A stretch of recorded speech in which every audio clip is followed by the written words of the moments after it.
శ్రీ రామకృష్ణ సేవా సమితి మాచర్ల వారి ఆధ్వర్యంలో మాచర్ల జెడ్పీ బాలికల ఉన్నత పాఠశాలలో విద్యార్థులకు బహుమతులు అందజేసినట్లు శ్రీ రామకృష్ణ సేవా సమితి అధ్యక్షులు మెట్టు గోవిందరెడ్డి తెలిపారు. స్వామి వివేకానంద రామకృష్ణ మిషన్ను స్థాపించి 125 సంవత్సరాలు పూర్తయిన సందర్భంగా మాచర్ల పట్టణంలోని ప్రతి స్కూలు, కాలేజీలో భారత జాతికి నా హితవు అనే పుస్తకం ఆధారంగా విద్యార్థులకు జాగృతి పోటీలు నిర్వహించినట్లు గోవిందరెడ్డి తెలిపారు. ఈ సందర్భంగా జాగృతి పోటీలో గెలుపొందిన విజేతలకు బహుమతులు అందజేశారు. జిల్లా పరిషత్ బాలికల ఉన్నత పాఠశాల హెచ్ఎం మాట్లాడుతూ శ్రీ రామకృష్ణ సేవా సమితి ఆధ్వర్యంలో విద్యార్థులకు విద్యార్థి దశ నుంచే నైతిక ఆధ్యాత్మిక విలువలు రూపొందించే విధంగా పరీక్షలు నిర్వహించడం చాలా ఆనందకరమని అన్నారు.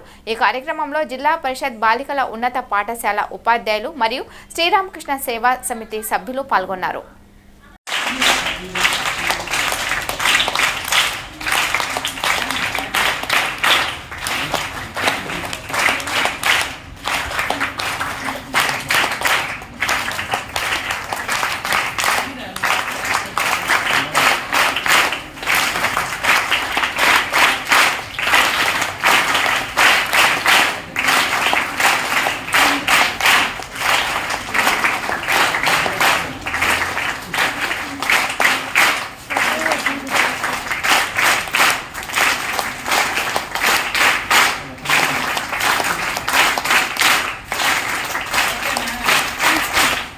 మాట్లాడతానన్నారు.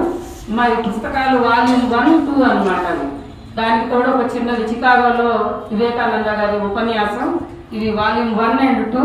మీకు ఒక మంచి బహుమానం అందినట్లు. వెరీ గుడ్ మా.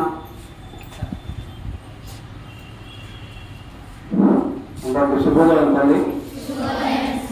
ముందుగా మా పాఠశాల హెడ్మాస్టర్ గారికి, ఇక్కడ ఉపాధ్యాయులందరూ కూడా పేరు పేరున మా రామకృష్ణ సేవా సమితి తరఫున మొదటి నమస్కారం తెలియజేస్తున్నాను. విద్యార్థులలో విద్యార్థి దశ నుంచే నైతిక ఆధ్యాత్మిక విలువలు పెంపొందించాలనే ఉద్దేశంతో మేము ప్రతి స్కూలు, ప్రతి కాలేజీల్లో కూడా స్వామి వివేకానంద సాహిత్యాన్ని అందజేసి వారికి ఎగ్జామ్స్ కండక్ట్ చేసి వారికి బహుమతి ఇవ్వడం జరుగుతుంది.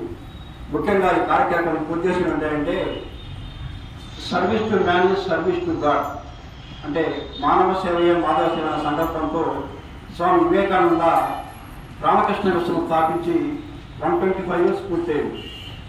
ఆ సందర్భంగా ప్రతి స్కూలు, ప్రతి కాలేజీలో కూడా ఈ యొక్క పోటీ నిర్వహిస్తున్నాం.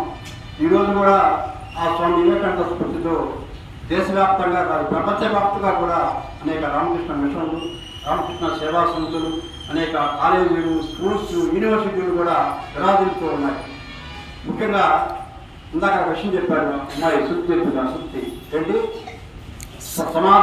సత్యానికి సమాధానం కూడా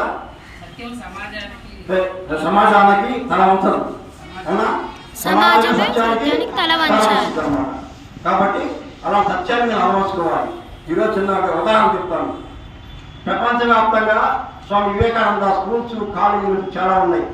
అక్కడ ఎగ్జామ్స్ రాస్తుంటే అక్కడ ఎవరు ఈ ఇన్విజిలేటర్ ఉండడు, ఎగ్జామ్లు ఎవరు ఉండరు. పిల్లలు ఎగ్జామ్స్ రాస్తారు, పేపర్ ఇచ్చిపోతూ ఉంటారు. అంటే అంత సత్యవంతంగా ఉండాలి విద్యార్థి దశ నుంచి. ఆ సంకల్పం మీరు తీసుకోవాలి. ఆ సత్యమే ఒక వజ్రాయుధం. సత్యమే గాడ్, త్యాగమే గాడ్, సర్వీస్ ఈజ్ గాడ్. కాబట్టి ఆ యొక్క సత్యాన్ని మీరు చిరంతరం నుంచి విద్యార్థి దశ నుంచి మీరు అలవర్చుకోవాలని చెప్పేసి స్వామి వివేకానంద సాహిత్యం మీకు ఉంటూ ఉంటుంది. అలానే ఇంత మీరు ప్రేయర్ చేశారు. ఏం చేశారు? భారతదేశం నా మాతృభూమి, అందరూ నా సహోదరులు, నా దేశాన్ని ప్రేమిస్తున్నాను ప్రేయర్ చేశారా, చేయలేదా? అది మీరు చేయటం కాదు, ఆచరణలో కూడా చూపించాలి. దేశాన్ని ప్రేమించడం అంటే ఏంటి? దేశంలో ఉన్న ప్రజల్ని ప్రేమించాలి. ప్రజలు ప్రేమించడం అంటే ఏంటి? ప్రజలకి ఎలాంటి అవసరం ఉందో ఆ అవసరాన్ని గుర్తించి మీరు ప్రవర్తించాలి. వారికి ఎలాంటి ఆటలు ఉన్నా సరే ఆటలు వారికి అన్నం పెట్టాలి. విద్య కావాల్సిన వారికి విద్య నేర్పాలి. వైద్యం కావాలంటే వారికి వైద్యం చేయించాలి. అలాగే ఇందాక చెప్పుకున్న భారతదేశం నా మాతృభూమి అంటే ఏంటి? మన తల్లినే కన్న తల్లి ఎవరు? భరతమాత. మన తల్లిని కావాలంటే మనం ఒప్పుకుంటామా? ఒప్పుకోం, లాగించి వాడు కొడతాం. మన దేశాన్ని అంటే అసలు ఒప్పుకోకూడదు. కానీ మన దేశాన్ని మనం ప్రేమిస్తున్నామా? ప్రేమించుతున్నాం. దేశాన్ని మనం ప్రేమించాలంటే మనందరికీ ప్రేమగా ఉండాలి. అందరూ నా సహోదరులు అన్నాం. సహోదరులు అంటే ఏంటి? అందరు అక్క చెల్లెల్లాగా ఉండాలి. మన అక్కనే ఉంటే మనం ఒప్పుకుంటామా? ఒప్పుకో. కానీ మన పక్క అమ్మాయిని మనం చూడటంతో కాబట్టి అర్థం చేస్తుంటాం. అలా చేయొచ్చునా? అలా చేయాలి. అందరూ అక్కజలాగా ఫ్యామిలీలాగా ఉండాలి. దేశాన్ని ప్రేమించాలి, దేశానికి సేవ చేయగలగాలి, దేశానికి త్యాగం చేయాలి. కాబట్టి మీరందరూ కూడా ఆ విద్యార్థి దశ నుంచి మంచి సత్యవంతంగా క్రమశిక్షణతో దేశభక్తి ఉంటానని ఆశిస్తూ ఉన్నాను. చివరిగా ఒక విషయం చెప్తాను. జపాన్ దేశంలో 9 గంటలకు స్కూల్ అంటే అమ్మ 4 ఇడ్లీ పెట్టుద్ది, 2 ఇడ్లీ వదిలిపెట్టిపోతారు స్కూల్కి. నేను ప్రేయర్కి టయానికి అటెండ్ కావాలి, నేను క్రమశిక్షణ పాటిస్తాను అనే ఒక సంకల్పం తీసుకోవాలి. మీరందరూ కూడా దాని తగ్గట్టు మీరు ప్రిపేర్ కావాలి. అర్థమవుతున్న తల్లి అందరి పేరుకి వస్తారు రేపటి నుంచి ఖచ్చితంగా. ఎవరు కూడా ఒక్కరు కూడా కేసు పెట్టడం అలా క్రమశిక్షణ అంతే. మనం మానేసాను సరే ప్రయత్నం రావాలి. మీరు దానికి తగ్గట్టు టైం మెయింటైన్ చేసుకోవాలి. సో నాకు చక్కగా పాటిస్తున్నందుకు హెడ్ మాస్టర్ గారికి యజమాని మొత్తానికి కూడా నమస్కారాలు తెలియజేసుకుని సెలవు తీసుకుంటున్నాను. జై హింద్.